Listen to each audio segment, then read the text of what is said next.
আসসালামু আলাইকুম। আমি এখন আছি খুলনা বিআরটিএ ফিল্ড টেস্ট পরীক্ষায়।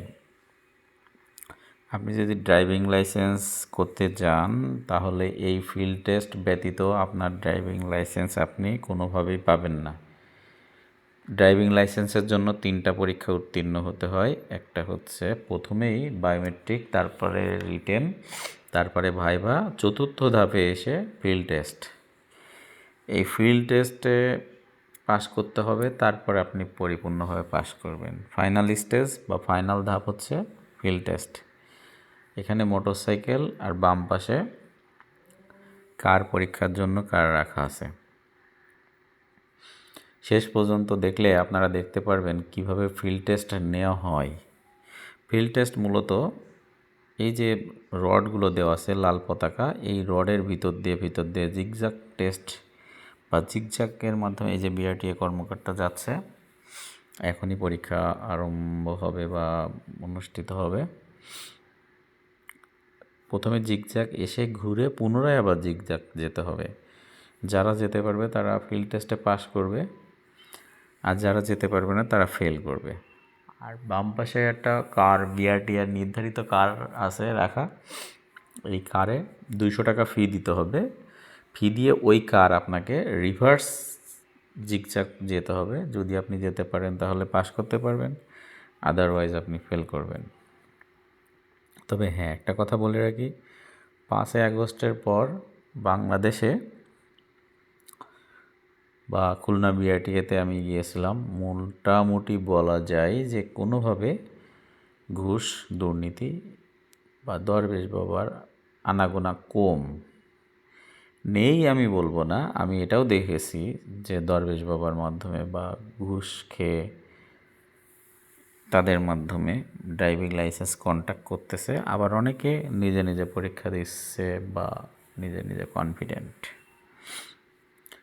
অনেকে পরীক্ষা দেয়, তার ভিতরে কেউ কেউ পাস করে, কেউ কেউ ফেল করে। তবে হ্যাঁ, এটা বলবো না যে আগে যেরকম আমাদের ভিতরে একটা ধারণা ছিল, ইভেন আমার ভিতরে ওই ধারণাই ছিল যে টাকা বাদে কোনোভাবে পাস করা যায় না। কিন্তু এখন যে সিচুয়েশন আসছে তাতে করে বলতে পারি বা বলা যায় যে টাকা বাদে পাস করা যায়। সো আপনারা আগেই কাউকে টাকা না দিয়ে নিজে নিজে ট্রাই করুন।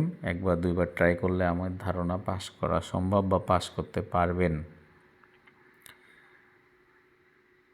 ফিল্ড টেস্ট মোটামুটি বিআরটিএ পরিদর্শক থাকবে, মোটরযান পরিদর্শক থাকবে, তারপরে হচ্ছে আপনার পুলিশ সুপার থাকবে, একজন ম্যাজিস্ট্রেটও থাকে অনেক সময়, অনেক সময় থাকে না,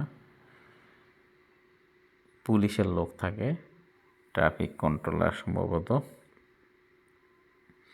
তারাই মূলত নির্ধারণ করে যে আপনি গাড়ি চালাতে পারেন কি পারেন না। ফিল্ড টেস্ট দিলে তারা নির্ধারণ করবে সামনে বসে যে আপনি ড্রাইভিং লাইসেন্স পাওয়ার যোগ্য কি না। অনেকের পা পড়লেও পাস করাই দেয়, কারণ মোটামুটি বলা যায় যে তারা পারে। আবার অনেকে আছে মোটেও পারে না, তাদেরকে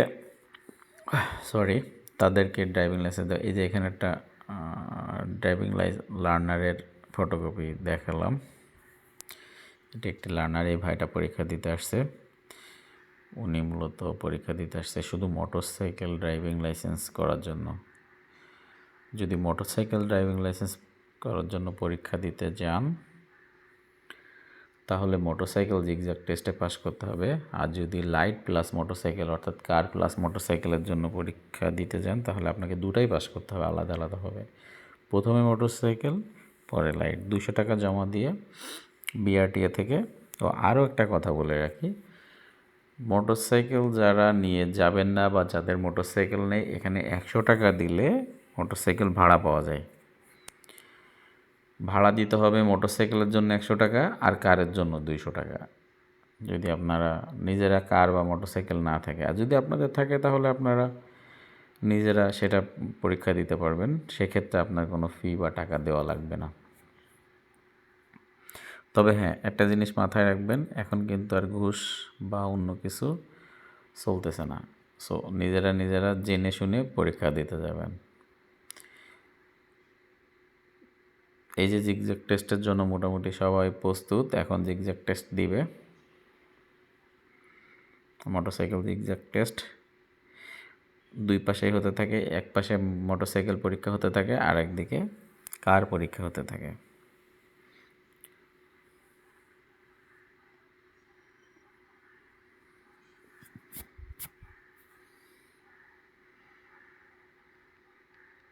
এটা খুলনা বিআরটি এর